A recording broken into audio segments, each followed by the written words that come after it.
अस्सलाम वालेकुम दोस्तों, आज की वीडियो में हम आपको काइनमास्टर, अलाइट मोशन, कैपकट और इनशार्ट के मतलब एक डिटेल में कंपैरिजन देंगे।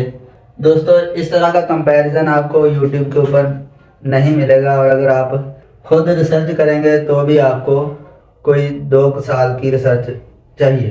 तो आज की वीडियो में मैं वो पॉइंट एक्सप्लेन करूँगा इन सब एडिटर्स के जो आपको इस फैसले पर पहुँचा देंगे कि आपके लिए कौन सा बेस्ट एडिटर है। अगर हमारी वीडियो को कोई प्रोफेशनल दोस्त देख रहा है तो वो भी इस वीडियो को मुकम्मल देखे और देख के अपनी राय नीचे कमेंट कर दे ताकि ऑडियंस की बेहतर मदद हो सके। Let get started. यहाँ पर ना पहले मैंने रखा है क्रोमा की, इन सब एडिटर्स की। ये अभी मैं जस्ट आपको अपने तजर्बे की बुनियाद पर बताऊंगा, नंबरिंग दूंगा और बाद में इसका फैसला करेंगे। और अगर आप इसका कोई एविडेंस चाहते हो तो भी आप कमेंट कर सकते हैं कि हमें सर ये करके बताओ कि कैसे आपने इसको विनर किया या इसको विनर किया। तो अभी मैं जस्ट बताऊंगा कि क्रोमा की रिमूव करने के अंदर अभी सबसे ज़्यादा नंबर कैपकट को मैं दूंगा। 4 नंबर, टोटल 4 नंबर हैं तो 4 में से 4 कैपकट को, बाकी अलाइट मोशन इससे पीछे है थोड़ा सा। इसमें क्रोमा की के बहुत अच्छे फीचर हैं मगर इसमें एज क्लीन अप जो है ना वो ऑप्शन नहीं आता। जो बाज़ दफ़ा यहाँ पे कंधे पे और बालों के ऊपर ग्रीनरी रह जाती है ना, वो सिर्फ कैपकट क्लियर करता है। बाकी इसको मैं 3 नंबर दूंगा और इनको मैं 2-2 नंबर दूंगा क्योंकि क्रोमा की ऑप्शन तो इनमें भी है लेकिन उस लेवल का नहीं है। तो स्पीड कंट्रोल, अगर मेरी वीडियो ये कोई इन एडिटर्स को बनाने वाला देख रहा है तो वो इस चीज़ को ज़रूर देखे कि इम्प्रूवमेंट करने की ज़रूरत है। अच्छा, अब हम जाते हैं स्पीड कंट्रोल की तरफ। स्पीड कंट्रोल में ये होता है कि हमें बाज़ दफ़ा वीडियो को इस लेवल पे इंक्रीज़ करना होता है, स्पीड बढ़ानी होती है जहाँ पे वो एडिटर जा ही नहीं हो रहे होते, यानी कि 1.1 से वो सीधा 1.2 पे छलांग लगाते हैं। तो उनको चाहिए 1.15 यानी 1.15 पे भी जाएं, 13 पे भी जाएं। तो ये जो सबसे अच्छा है इनमें अलाइट मोशन है, ये 0.05 का जंप लगाता है। तो इसको और इसको, इसमें भी कमी है, ये 0.5 का जंप लगाता है, इसको 0.1 का जंप लगाना चाहिए, यानी कि 1.01, 1.02, 1.03 इस तरह इनको जाना चाहिए। उनमें ये जाता है 1.01, 1.02, 1.03, लेकिन ये 10 तक ऐसे जाता है, आगे ये डायरेक्ट ही 1.20 पे चला जाता है, यानी कि 10 का सीधा जंप लगाता है। ठीक है, तो इसको अगर आपने 13 पे ले जाना हो तो इसको 2 दफ़ा वीडियो रेंडर करेंगे तो ये हदफ अचीव होगा। यानी मकसद ये है कि ये भी अभी अधूरा है। 3 नंबर मैं इसको दूंगा, 3 इसको दूंगा और इनको मैं 2 या 1 दे सकता हूँ, 2 नंबर दे देते हैं। आगे है उर्दू सपोर्ट किस में है और फॉन्ट किस में ऐड होते हैं। अच्छा, इन सब में ना उर्दू सपोर्ट कैपकट में नहीं है तो यहाँ पे 0 नंबर ऐड हो जाएंगे। और इनशार्ट में उर्दू सपोर्ट है, अलाइट मोशन में भी है और काइनमास्टर में भी है। तो इन सब के बाकियों के नंबर जो हैं वो 4-4 रख सकते हैं।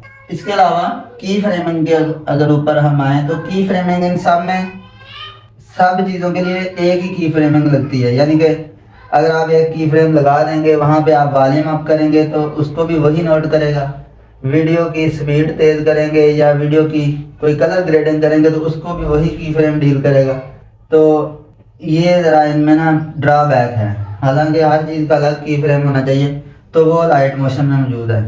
मोबाइल के हिसाब से अगर लाइट मोशन के की फ्रेमिंग और एनिमेशन को अगर हम देखें तो इसे मैं 4 नंबर दूंगा और इनको मैं 2-2 नंबर दूंगा। आगे हम देखते हैं कि ट्रांजिशन इफेक्ट्स किसमें अच्छे हैं सबसे ज़्यादा, तो वो कैपकट सबसे ज़्यादा अच्छा है। कैपकट के अंदर ट्रांजिशन अच्छी हैं, 4 नंबर हम इसको दे सकते हैं। उससे काम अच्छा जो है वो इनशार्ट है, 3 नंबर। और जो काइनमास्टर है उसमें तो ट्रांजिशन है सही लेकिन ट्रांजिशन पैक उतने अच्छे नहीं हैं जितने अच्छे इनके अंदर हैं, तो इसको 2 नंबर देते हैं। और अलाइट मोशन में ट्रांजिशन लगती नहीं है, खुद बनानी पड़ती है, खुद आप जिस तरह मर्जी उसको ऐसे रोटेट भी चीज़ को करा सकते हैं क्योंकि ये एक एनिमेशन सॉफ्टवेयर है, जैसे आफ्टर इफेक्ट है ना कंप्यूटर के अंदर, तो ये उस तरह का सॉफ्टवेयर है, लिहाजा इसके ऊपर मेहनत ज़्यादा है मगर आप करवा कुछ भी सकते हैं। चलें 1 नंबर इसको देते हैं क्योंकि बिल्ट इन चीज़ नहीं मिलती आपको। अच्छा, अब आ जाता है इंटरफेस किसका आसान है सबसे। तो इंटरफेस के हिसाब से मुझे काइनमास्टर सबसे ज़्यादा आसान लगता है। उसकी वजह यह है कि इसमें सारी लेयर्स एट ए टाइम आपके पास, जैसे कंप्यूटर में एडिटिंग हो रही होती है, सामने आ जाती हैं। चाहे आप ऑडियो के ऊपर क्लिक कर लें, चाहे आप किसी इमेज के ऊपर क्लिक कर लें, ऐसा नहीं होता।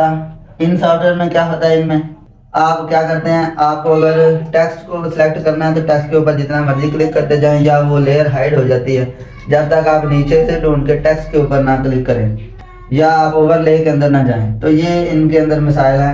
न्यू बंदा जो सीख रहा होता है, वो अगर टेक्स्ट को करेक्ट करना चाहता है तो उसे मिल ही नहीं रहा होता कि टेक्स्ट गया किधर। तो ऐसी इसमें परेशानियां आती हैं। तो अगर हम इसमें, अच्छा इसकी बात करें तो ये भी बहुत अच्छा है। इसमें हर लेयर अलग अलग आती है, हर लेयर कॉपी हो जाती है, हर लेयर के ऊपर लगे हुए इफेक्ट कॉपी हो जाते हैं। उसको किसी भी जगह पे कर्सर ले जाकर आप पेस्ट करेंगे तो वो हिस्सा वहाँ पे कॉपी हो जाएगा। यानी कि साउंड का कोई पीस है, उसको 10 बार अगर यूज़ करना है तो एक बार कॉपी करें और जहाँ जहाँ पे भी लगाना है। ये कंप्यूटर की तरह बहुत अच्छा इसका फ्रेमवर्क है। तो हम अगर इसको नंबर दें तो इसको इस हिसाब से, इंटरफेस के हिसाब से हम इसको दे देंगे 4 नंबर। इसको 3 देंगे क्योंकि इसमें कोई लेयर टेक्स्ट ऐसे कॉपी नहीं होता। अच्छा इनको ना हम 2 को नंबर देंगे। ये है तो अच्छे, लेकिन इस लेवल के नहीं है मेरे नज़रिए के मुताबिक। कोई मेरे से इस मामले में इख्तलाफ भी कर सकता है। चले अब हम इनको टोटल कर देते हैं। 8 और 4 12, 12 और 3 15। तो अब ये जो चीज़ें मैंने पॉइंट बताए हैं, इनके हिसाब से जो फर्स्ट आ रहा है हमारा वो अलाइट मोशन है। ये ऑब्वियसली एक अच्छा सॉफ्टवेयर है इसमें, लेकिन कुछ काम ज़्यादा मैनुअल करना पड़ता है, बनी बनाई चीज़ें नहीं मिलती जैसे प्रीमियर प्रो में होता है ना। बल्कि ये प्रीमियर प्रो और आफ्टर इफेक्ट्स का मिक्सचर है तकरीबन मोबाइल के यूज़र्स के लिए। तो हम इसको फर्स्ट ये आ गया, और उसके बाद 16 वाला InShot सेकंड बनता है, और ये थर्ड बनता है। और कैपकट सिर्फ मेरे ख्याल से यहाँ पे उर्दू के मामले में इसकी अच्छी नहीं आई, और की फ्रेमिंग के मामले में तो इसमें उर्दू नहीं लिखा जाता। ये हम लोगों को बहुत नज़रअंदाज किया है, एशियन कंट्रीज़ के लोगों को। तो इनको उर्दू ऐड कर देना चाहिए अब। तो फिर ये ऑब्वियसली एक अच्छा सॉफ्टवेयर है। इसको हम 4th पे ही रखेंगे। अब क्या कर सकते हैं। अच्छा अब फाइनल डिसीजन ये है कि अगर कोई बंदा InShot यूज़ करना चाहता है तो वो उर्दू टेक्स्ट वगैरह यानी पुराने की वीडियो बनाना चाहता है तो ये यूज़ कर ले। ग्रीन स्क्रीन पे कोई बंदा काम करता है और कलर ग्रेडिंग अच्छी हो जाती है कैपकट में तो वो इसको यूज़ कर ले। अगर कोई बंदा ज़्यादा एरो एनिमेशन जैसे बाज़ दफ़ा ऐसे सर्कल लगे होते हैं वो चीज़ इसमें भी हो जाती है, मगर इसमें हर चीज़ एनिमेट हो जाती है। और ज़्यादा कोई प्रोफेशनल करना चाहता है तो ज़्यादा लोग तो इसकी तरफ नहीं जाते क्योंकि ये बहुत ही हाई लेवल का सॉफ्टवेयर है। आगे काइन मास्टर है, ये इसमें बेसिक गुण तकरीबन तमाम के तमाम हैं। तो ये बिगनर्स के लिए यूज़ करना आसान है, या कुछ लोगों को कॉम्प्लिकेशन से मसला होता है तो इसको यूज़ कर लें। ये तो थे हमारे आपके लिए टिप्स। अब फाइनल में ये बताते हैं कि अगर कोई प्रोफेशनल बंदा है ना तो उसको ये तमाम के तमाम सॉफ्टवेयर यूज़ करने पड़ते हैं। जैसे अगर कोई कंप्यूटर यूज़ कर रहा है तो उसको आफ्टर इफेक्ट भी यूज़ करना पड़ता है, उसको फाइनल कट प्रो या उसको प्रीमियर प्रो या DaVinci भी यूज़ करना पड़ता है मुख्तलिफ कामों की रिक्वायरमेंट के हिसाब से। तो इनमें आप अपनी मर्ज़ी की रिक्वायरमेंट यूज़ कर लें या आप ये सारे रख लें। अब सारे अगर पेड रखेंगे तो ये बंदे के बजट से ही ओवर हो जाती है चीज़। बाकी इनको कैसे आप पेड में ले सकते हैं वो पाकिस्तानी अवाम खुद समझदार है। मेरी वीडियो को लाइक कर दें और चैनल को इस तरह की वीडियो के लिए सब्सक्राइब करें। और मोहम्मद फ़ारूक के दीजिए इजाज़त। अल्लाह हाफ़िज़।